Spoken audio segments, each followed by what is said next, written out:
Domingo, lideranças indígenas participam do acampamento Luta pela Vida. O acampamento na Esplanada dos Ministérios reúne cerca de 6 mil indígenas de 170 povos. Durante toda a semana, até sábado, os indígenas estarão numa programação de luta em defesa de seus direitos constitucionais. Hoje, eles acompanham de perto a votação do Supremo Tribunal Federal, que retoma o julgamento de um recurso que pode instituir o chamado marco temporal para demarcações de terras, como é defendido pelos ruralistas. Toda a atenção agora para Brasília. E vamos para lá, vamos conversar com o Rafael Modesto, ele é assessor jurídico do Conselho Indigenista Missionário CIMI. Olá, Modesto, bom dia, prazer em recebê-lo. Olá, muito bom dia. Estamos sempre à disposição de vocês para conversar sobre tão importante matéria. Muito bem, bom, vamos lá, Rafael. Hoje o STF vai analisar a ação de reintegração de posse movida pelo governo de Santa Catarina contra o povo Xoclen, referente à terra indígena Ibirama-Laclanô, né, onde vivem os povos Guarani e Caingangue. Em 2019, o STF deu status de repercussão geral ao processo, significa que o que for decidido hoje vai servir de diretriz tanto para a gestão federal quanto todas as instâncias da justiça no que se refere à demarcação de terras. Conta um pouco para a gente sobre essa disputa com o governo catarinense. Exatamente, nós estamos com essa expectativa de que o Supremo possa, de fato, começar o julgamento hoje, porque já vem sendo protelado há algum tempo, o processo entrou na pauta, saiu da pauta, isso desde meado do ano passado. E a nossa expectativa para que o julgamento ocorra, pelo menos comece, é grande, não é? Daí que o povo Xoclen trava essa disputa judicial. São duas ações, né?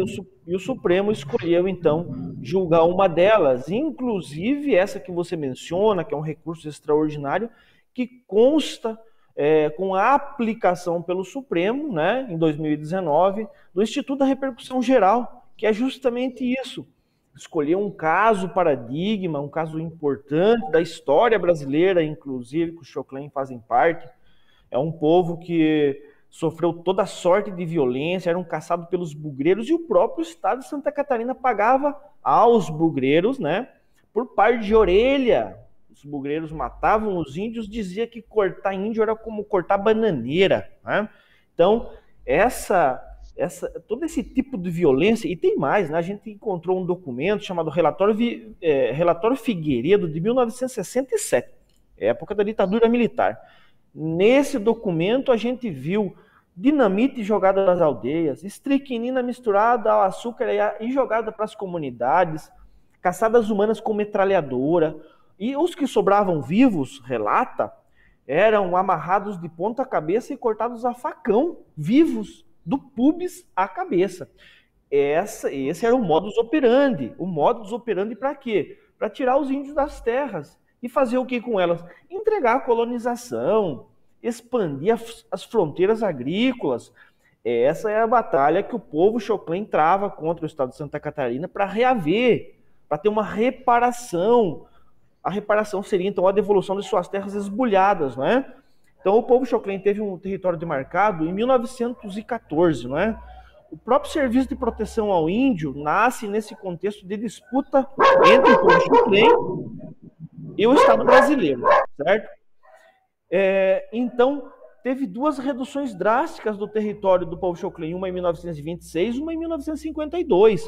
Teve um indígena chamado Brasílio Priprá que saiu do território e foi para Santa Catarina, foi para o Rio de Janeiro na sede do SPI, denunciar os maus tratos e os roubos das terras. Quando voltou, foi assassinado pelo chefe de posto indígena, o não indígena, por óbvio. Então veja o contexto de disputa. Isso chega no Supremo. O Supremo escolheu esse caso. E é um caso para nós muito caro, muito importante, porque o Supremo tem a chance, então, de analisar, olhar as provas, olhar o laudo antropológico e ver se realmente é possível aplicar um marco temporal. Nós achamos e temos certeza disso, que à luz da Constituição Federal é impossível. O marco temporal é inconstitucional. Esperamos que hoje o Supremo dê uma decisão importante, repelindo o marco temporal, e daí, né, mantendo a rigidez da vontade do Constituinte originário, a rigidez do artigo 231 da Carta Política, que determina que a União demarque e também fiscalize contra invasões, contra o garimpo, contra o agronegócio, as terras de ocupação tradicional indígena, né? Agora, Marcos, como é que você acha que deve ser essa votação? Quer dizer, começa hoje, possivelmente deve ter mais dias, e como será a atitude dos ministros, né? Nesse momento em que o Brasil vive tantos retrocessos, você acredita que realmente esse marco temporal deva cair? Olha, o marco temporal ele parte de um negacionismo. Veja bem, isso é muito importante destacar. O marco temporal que os ruralistas defendem, inclusive tinha o dirigente da AproSoja, que é amicus curiae nesse processo, sendo investigada com o Sérgio Reis por aí, né, por alguma espécie de bandidagem. Então vejam bem, essa gente é negacionista, porque eles negam a ciência antropológica.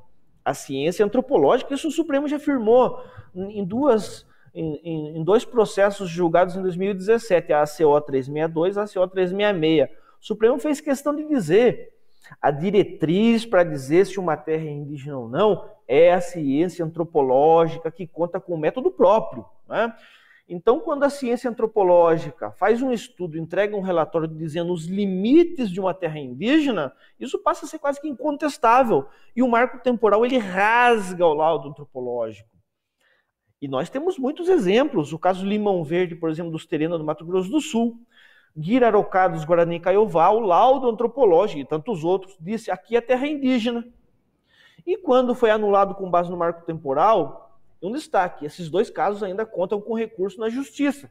Não foram completamente destituídas essas demarcações. Então, a ciência antropológica, pelo marco temporal, ela é totalmente aniquilada. Ela é negada. E o Supremo não vai deixar isso acontecer. A nossa expectativa com os ministros é de que determinem que, se a ciência disser que aqui é terra indígena ou ali é terra indígena, nós não vamos permitir uma tese negacionista dos ruralistas para fazer com que essa demarcação, essa medição dos limites de uma área devolvida aos indígenas seja destituída. Então, portanto, nós acreditamos sim, hoje o STF está com 10 ministros, acreditamos sim que o Supremo tem 6 ministros, pelo menos sabemos que pode ter mais, né? Conscientes da necessidade de reparar os povos indígenas, devolver as terras. E outra, o marco temporal, caso aplicado, e não acreditamos que isso venha a acontecer, legaliza os crimes que eu falei. Por quê? São crimes acontecidos, ocorridos desde 88, e são crimes imprescritíveis. O direito indígena é imprescritível e está escrito na Constituição. O marco temporal vai legalizar as crucificações, o roubo das terras, os assassinatos, as caçadas humanas, as dinamites jogadas nas aldeias, não é? Porque ele vai dizer, a expulsão dos índios até 88 vai ser legalizada agora, porque eles não estavam na terra reivindicada naquela data.